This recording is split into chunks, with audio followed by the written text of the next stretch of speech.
La semana pasada estuvimos hablando con cierta ligereza del concepto geográfico del siglo XIX al momento de la consumación de la independencia en 1821, y hablábamos de una denominación geográfica que a lo mejor la gente ahorita no distingue. Por ejemplo, ¿por qué era más importante Arizpe, ¿no?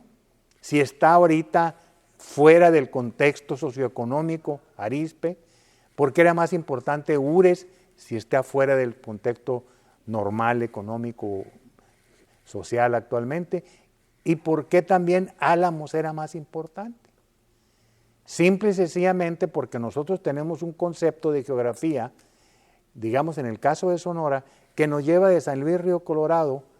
por el litoral propiamente, ¿no?, sin ser costera, hasta Estación Don, ¿verdad? Entonces tenemos el contexto de, o en el caso de Nogales, Magdalena, Imuris, la entrada de Benjamín Gil, Hermosillo, Guaymas, Ciudad Obregón, Navojoa y Estación Don. Pero en aquel tiempo no les interesaba a los españoles. Estamos hablando todavía de había sobrado, que era la estructura europea, aún después de la independencia, del 821 con la consumación, siguieron los mismos funcionarios, como ya lo dijimos la semana pasada. Sin embargo, ¿qué sucedía en esos 1830 y tantos a nivel nacional? En 1835 se establece un régimen centralista a nivel nacional. Primero había habido un régimen federalista donde los estados eran libres y soberanos, y con el centralismo quería decir que desde la Ciudad de México el presidente de la República, en este caso el general Anastasio Bustamante, él propiamente tenía control de todos los anteriores estados y hoy departamentos, como le llamaban, y decidía todo desde la Ciudad de México. En ese tenor, para 1837, una personalidad que había empezado a tener éxito desde, haría 10 años antes o mucho más, llamado Manuel María Gándara de Gortari, fue nombrado por el presidente Anastasio Bustamante en 1837, fue nombrado gobernador del estado de Sonora, designado. Y en 1837, eso fue en noviembre, a fines de ese diciembre del 837, los grupos de gente poderosa en Sonora, que eran 3, Arizpe, Álamos y el grupo Hermosillo, Guaymas, Ures, los de Arizpe y los de Álamos se opusieron al nombramiento que beneficiaba a los de Hermosillo, Ures y Guaymas con el Manuel María Gándara. Entonces en 1800 se vienen conflictos, hay un levantamiento en ese mundo centralista, viene un levantamiento un plan de guerra del general José Urrea González de Zayas, con raíces en Álamos y evidentemente una familia de militares venida de Culiacán. José Urrea González de Zayas se convierte en el antagónico del otro hombre fuerte de Sonora, que era Manuel María Gándara de Gortari. José Urrea, un militar profesional, nieto o bisnieto de militares, es un hombre que se enfrenta enarbolando el Partido Federalista de volver a que los estados fueran libres y soberanos, y Manuel María Gándara, por otro lado, buscando conservar los beneficios de un centralismo en ese momento, aunque para Manuel María Gándara, que llega a su hegemonía hasta 1856, para él tenía una frase muy especial que decía: yo no soy ni centralista ni federalista, yo simplemente obedezco a quien manda en el gobierno nacional. Antonio López de Santana nombra gobernador en 1842 a José Urrea, el militar que les comento. Y viene entre 1842 y 1845, que está en el gobierno Urrea, con entradas y salidas y toda la cosa, un movimiento, una guerra civil, que se le llamó una guerra de castas, porque Manuel María Gándara en su hacienda de Topahue podía reunir a las tribus más fieras de Sonora, como podían ser en aquella época. Estamos hablando de 1830, 40 y tantos, estamos hablando de yaquis, mayos, ópatas, pimas. Tomarse un par de damajuanas de mezcal o vino mezcal, lo que hoy se denomina bacanora, que viene su nombre bacanora desde los 20 del siglo de 1920. Antes se llamaba, a ese mezcal que producíamos aquí, se llamaba vino mezcal. Don Manuel María Gándara tenía la habilidad de controlar a las tribus belicosas y enfrentarlo con el grupo de Urrea, que era el grupo de los militares y todo lo demás. En ese sentido, se da un problema mayúsculo en Sonora con esa guerra de castas, que dura muchos años, hasta que el presidente José Joaquín Herrera, un militar, el general, decide mandar al general Francisco Ponce a que pusiera orden en ese Sonora, que era puro relajo, y como estábamos, como siempre, muy lejos de la capital, muy lejos de Dios y muy cerca de los Estados Unidos, como decía, todavía no decía don Porfirio Díaz, viene a arreglar los asuntos, ese añejo conflicto que ya llevaba desde casi 8 o 10 años, y le devuelve al general Urrea el poder militar que conserva todavía hasta 1845. Urrea, hay que reconocer que en la Guerra de Texas de 1836 había sido uno de los héroes mexicanos que habían derrotado a los tejanos, pero que cuando Santana llega a Texas y se empiezan a ver cosas raras, cuando ganabas y perdías al mismo tiempo, Urrea se pelea con Santana y se devuelve a la ciudad de Victoria de Durango, de donde era en un tiempo gobernador. Inclusive Urrea, en la guerra con Estados Unidos 1846-48, él en la batalla de la Angostura, ahí en Saltillo, derrota a los americanos, pero Santana, con una serie de medidas erráticas en las que podías pensar que había cierta traición de Santana a los intereses mexicanos, a pesar de que él había armado de su bolsa el ejército mexicano que peleó ahí en Saltillo, casi les ganábamos a los gringos, pero Santana dejó perder. Ahí se pelea Urrea para siempre con Santana, estamos hablando del 46-47, se va a Durango, muere en 1849, y este sonorense destacado, militar importantísimo, porque en un momento dado lo aprendieron por sus causas federalistas, estuvo preso varias veces, se escapaba de todas las cárceles, y un buen día, alrededor de 1838, 40, 40 y tantos, va y toma preso al presidente de la República en el Palacio Nacional, a don Valentín Gómez Farías, pero después lo convencen y no pasa nada.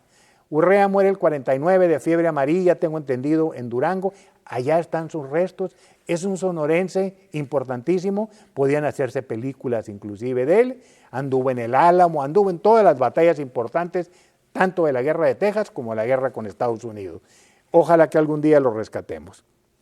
Gándara era una rara ave sonorense, un raro político, porque muy poca gente en la historia política de este país, hasta hoy, 2018, podía tener la facilidad de reunir en su hacienda Topahue, aquí rumbo a Ures, como ya comenté, a las tribus más belicosas, yaquis, mayos, ópatas, pimas, tomarse un par de amajuanas, como dije yo, y al otro día, todavía medios crudones, tomar una diligencia rumbo a Guaymas, tomar un barquito en Guaymas, que iba navegando cerca de la costa, o sea, lo que se llama navegación de cabotaje, sin irse al alta mar, y llegar a Mazatlán, de Mazatlán irse a Manzanillo y de ahí a Acapulco. En Acapulco tomar una diligencia e irse a la Ciudad de México, hospedarse en el mejor hotel de la época que se llamaba La Gran Sociedad, otros le decían La Gran Suciedad en aquellos tiempos, estamos hablando de 1840 y tantos, 46, 47, y buscar al hombre que tenían los sonorenses en la Ciudad de México, como se dice ahora, grillando a favor del grupo de Manuel María Gándara en Sonora. Y ese señor era un personaje que costaba 5,000 pesos al año de aquella época, que era una gran cantidad, y ese conocía a todos los políticos importantes, presidentes, ministros y todo, y se llamaba Fernando Cubillas, un nombre común en algunos sonorenses, varios sonorenses conocemos en la historia con el nombre de Fernando Cubillas, uno relacionado con la creación de Benjamín Gil en el siglo pasado, y irse a sentar don Manuel María, después de haber estado pisteando, como decimos los sonorenses, en su rancho de Topahue con la indiada brava, empistolada, con flechas y lanzas y todo lo demás, guerreros, y tomarse unas botellas de champaña con ministros y hasta con presidentes de la República. Quiero nomás decir una cosa, ¿cuál de todos los políticos actuales de Sonora pueden darse el lujo de dominar al grupo de tribus más fuertes o de grupos más fuertes de la época y a su vez tener contacto con los grupos a nivel federal? Pero vamos a hablar de otro tema. Vamos a hablar ahora de la educación. Para 1831 el Congreso del Estado decide formar una escuelita en Hermosillo, con cargo evidentemente al erario del Estado, o sea, a la hacienda económica estatal. Para 1834-35 se deciden impulsar todas las escuelas que se quisieran poner, tanto mantenidas por el gobierno como particulares, pero curiosamente entre 1835 y 1850 no hubo grandes avances en la educación en Sonora, había pequeños chispazos, prácticamente la educación pública no existía, esto vendría hasta fines, casi a los últimos tercios del siglo XIX, o sea, de los 1800, y se utilizaba antes un sistema nacido en Inglaterra que se llamaba educación lancasteriana. Y la educación lancasteriana o educación mutua era que había un maestro, pero podría haber 100 alumnos, por ejemplo. De esos 100 alumnos escogían a los mejores 10, los más aventajados, los más abusados, y los alumnos transmitían a los otros alumnos que estaban menos avanzados la educación. Eso metía en una progresión geométrica el avance de la educación y a su vez era más barato. Sin embargo, cuando viene ya después de la intervención francesa, con el juarismo, ese sistema lancasteriano palidecería y ya no sería tan socorrido en México. Sin embargo, para 1856 todavía seguían dándose las luchas entre gandaristas y sus enemigos, la mayor parte de las veces de una manera violenta, y esto vendría a favorecer a los notables del centro del estado, a los que pertenecía Gándara, o sea, Hermosillo, Ures, Guaymas, Moctezuma, también, ¿por qué no pensarlo? Por eso, la capital del estado estuvo en 1830, desde 1832, 31 al 32 estuvo en Hermosillo, de aquí pasó a Arizpe, el 32, después vuelve el 38, Manuel María Gándara, al ser nombrado, al tomar el poder propiamente en Sonora, se la lleva a Ures, de Arizpe a Ures, y ya no saldría ahí entre 1838 y 1879, en que se cambió de Ures temporalmente a Hermosillo, pero que ya se quedó para siempre. Manuel María era el hombre fuerte. Para 1842,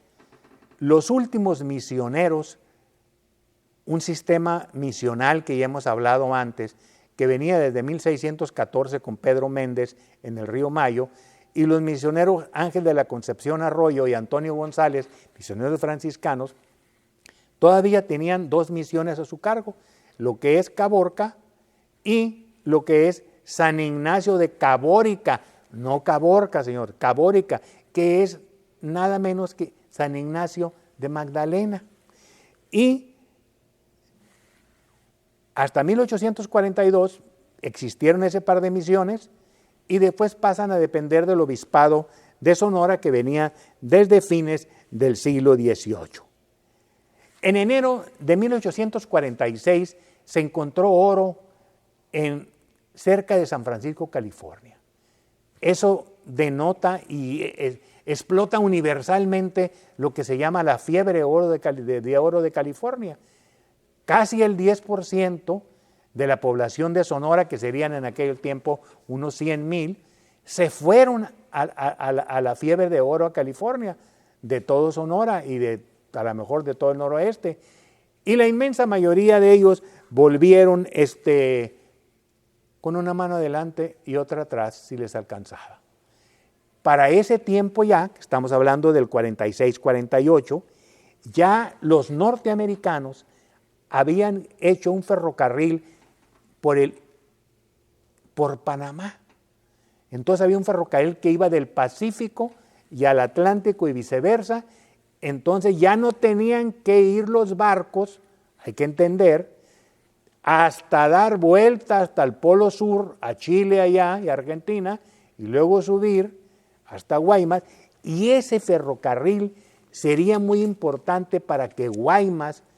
en esos 850, 848, llegara a tener un avance importante, que eso lo veríamos a fines del siglo XIX y a principios del XX, en la primera década, con grandes avances comerciales que le darían una extraordinaria fuerza tanto por mexicanos como por extranjeros ahí en Guaymas. México estaba en guerra con los Estados Unidos desde 1846, duraría hasta 1848. Guaymas es ocupado en 1847, hay un bombardeo, no hay grandes destrozos, aclaro, y estuvieron barcos norteamericanos, una flota norteamericana, inclusive hasta un barco chileno que venía acompañando a los norteamericanos, y este bloqueo duró hasta junio de 1848, en que se dieron los tratados de Guadalupe Hidalgo, por el cual simple y sencillamente, después de esta injusta guerra con Estados Unidos, perdimos más de la mitad de nuestro territorio, que iba hasta propiamente la Alta California, Washington, Oregon, por allá, Nuevo México, Texas, qué sé yo. Perdimos la mitad y evidentemente la guerra dejó a Sonora en la ruina económica, una calamidad más de por sí que no se la aguantaban los sonorenses. La tierra, los ranchos no valían nada porque a nadie le importaba tener un rancho si tenías mañana pasado en el este y en el noreste del estado una amenaza de ataque de indios apaches, o acá en el centro el ataque de indios seris, ¿no? Acuérdense del incidente de Lola Casanova. Por lo tanto, la gente vivía, fíjate, curiosamente, todos los sonorenses, los 100,000 que habíamos comentado, menos los que se fueron y luego volvieron a la fiebre de oro, la gente vivía, como se decía hace 60 años en Sonora, en la vieja habla sonorense, con el Jesús en la boca, una frase que ya no se usa. Virtud de la Constitución de 1848, el estado quedó dividido en 9 distritos, que eran los siguientes: Álamos, Altar, Arizpe, Guaymas, Hermosillo, Zaguaripa, Moctezuma, Ures y San Ignacio de Magdalena. Estos 9 distritos, a su vez, estaban divididos en partidos regionalmente,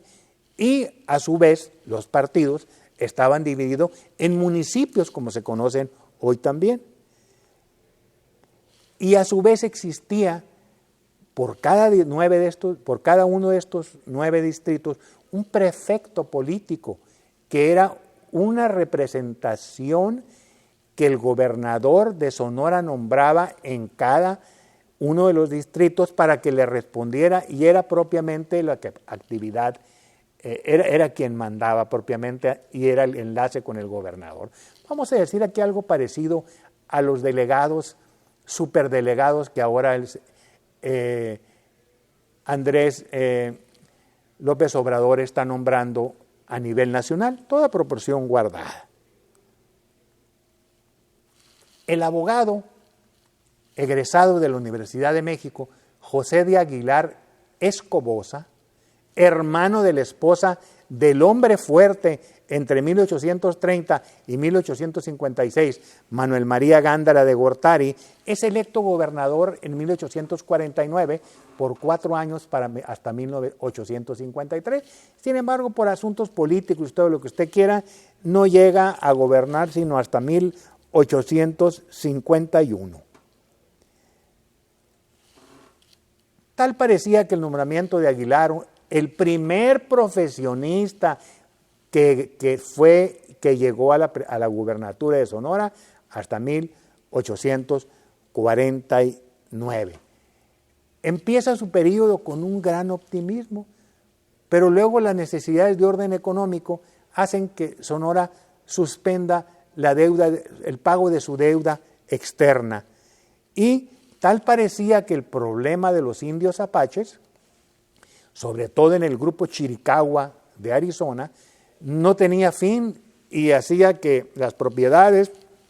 los negocios no avanzaran. No podía salir